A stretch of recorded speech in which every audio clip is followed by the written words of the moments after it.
Merson, I'll start with you with a word on Manchester United. Out with a whimper, wasn't it, really? Where does this leave their season, do you think?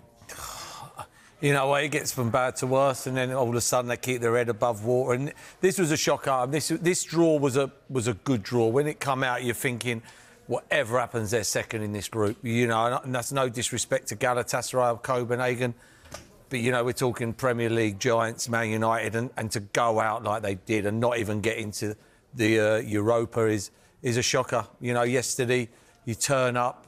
The crowd was sort of turned up like we're going to get beat anyway, and it just carried that, put it onto the pitch. The players knew, and it was a bad watch. It was a bad watch, a real bad watch. There's ways of losing football matches, ways of losing football matches, like Arsenal did at Villa. There's ways of losing. You know, you come away from there a bit positive, but you'd have thought Man United have had a right go at this. You know, it was a free swing, really. You know, and Man United shouldn't get free swings. You know, this is one of the biggest clubs in the world, and they played it like they were like a non-league team going to a championship team in the FA Cup. But Stephen, in many ways, you know, Mercer says the fans turned up almost expecting them to lose the game. I mean, that's the most damning bit, isn't it? This is Manchester United who've had famous European nights. They've won European trophies, and yet this is not actually... No one's that surprised. No, and I think that just comes down to the goals that they're conceding far too easy. You know, there's moments in games where they look brilliant, but there's also moments in games where there's a lot of moments in games where they look absolutely awful.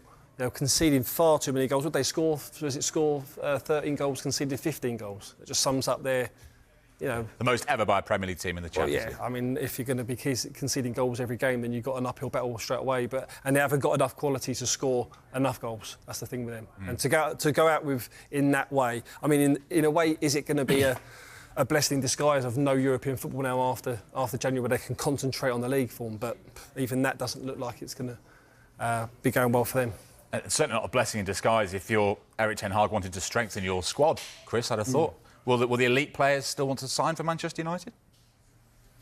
Yeah, they will, because they'll offer them bombs like they've done before. I mean, when you look at... I mean, Manchester United for a number of years now has just been a patch-up job. The signings they've brought in, it's just as if, you know, we'll get to the next transfer window, we'll go and get somebody else in, then we'll improve, and all of us... I mean, I think when you look back to last season and what they achieved, probably overachieved, but I think you could put that down to a lot of the Premier League clubs struggling at that moment in time. Manchester United were able to capitalise on that. Fair play. You can't criticise them for doing that because that was a job. But you look at it now, and they are absolutely miles off at having spent more money. You know, Stephen's right in terms of the goals you concede. You can't concede that amount of goals at this level if you're Manchester United, considering the money you've spent. The teams that were in the group, as Mer said, no disrespect to them, but Manchester United should be going through. And I think the worst thing about it was as well, Bayern Munich never got out of second gear in a game that Manchester United had to win. You turn up Old Trafford, it was like a morgue.